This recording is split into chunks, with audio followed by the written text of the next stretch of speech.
We dropped our monthly bit this week on the evolution of transportation. And as we have been doing with these monthly bits, I have a clip to share with you guys from that monthly bit right now before we thank our Patreon supporters. The Patreon supporters get access to this full episode and 57 other monthly bits, an entire back catalog of bonus shows. And this is what we talk about. We talk about one or two key RuneScape things for about an hour or so and dive deep into them. So this one was on the evolution of transportation.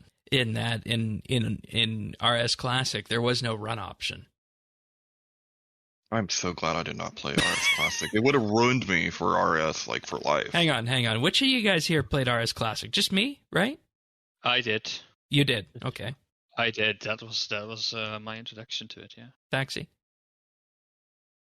No. I didn't. Okay. You young ones. You're Back in my day. You're calling when we Tannis a started. young one? Yes. Get pulled in. He didn't play it. In terms of RuneScape, yes.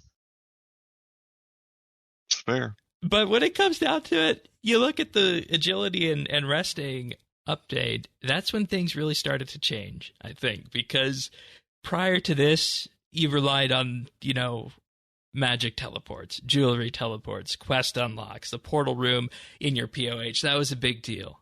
Desert Treasure unlocking some of the spells there was a big deal if you wanted to go, to the northern wilderness in some areas like the dig site and whatnot. But like the Explorer's Ring too, I think came out. Oh during yeah, that the Explorer's period. Ring. That's a good one. And then we, Right, that was a 2008. huge deal. That was a year before the run energy change. Yeah. I remember getting that and was like, "Oh my goodness, an infinite teleport!" plus the run plus- recovery. yeah, It's got the run run. recovery on it. Yeah. Oh, and that too. Yes. Energy recovery. And then I hope it's clear about where we started on this, because we also I didn't mention this, but there's also the lunar spell book that came out as well when that was added in 2006 with a bunch of teleports associated with it, and then a further expansion of it a couple years later on that. You wind up in a situation here where the game was heavily oriented to reward unlock transportation mechanics, and then we get this run energy update, and then things start to change on that, and that's kind of where we dip our foot into the modern era of getting around RuneScape. Forgive the 15-20 minute history lesson on this, but it's at this. The episode is called The Evolution. So. Yeah. So I mean, you did kind of sign up for a history lesson, I guess.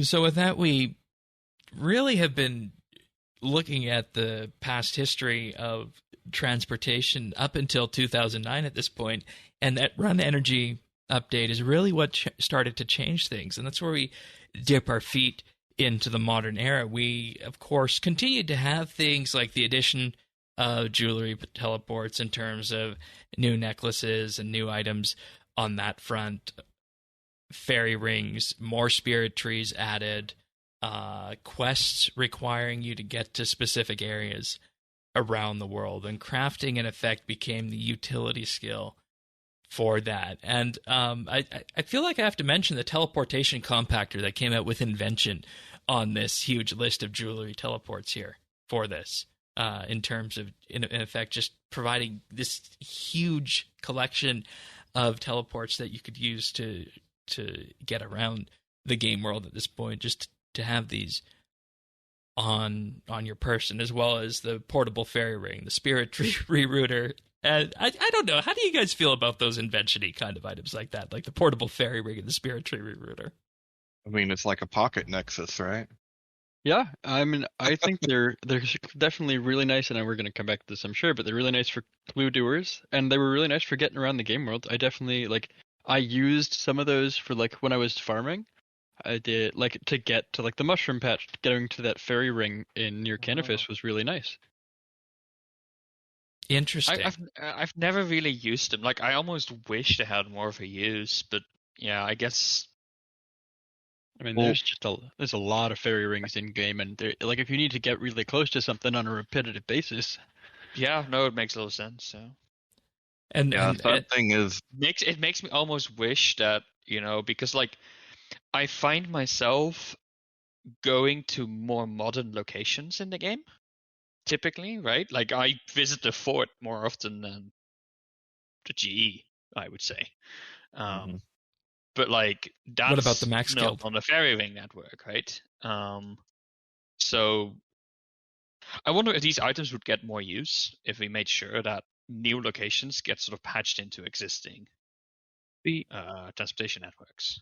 I think that's a good question, but you might run Like, into why does the train between Dorgesh Khan and Keldegrim not go also to the Invention Guild? Because we want Oh, more trains that's in the a game. good. I mean, that. I want Yeah, that's like a good more question. trains. And there's your preview for the monthly bid, everybody.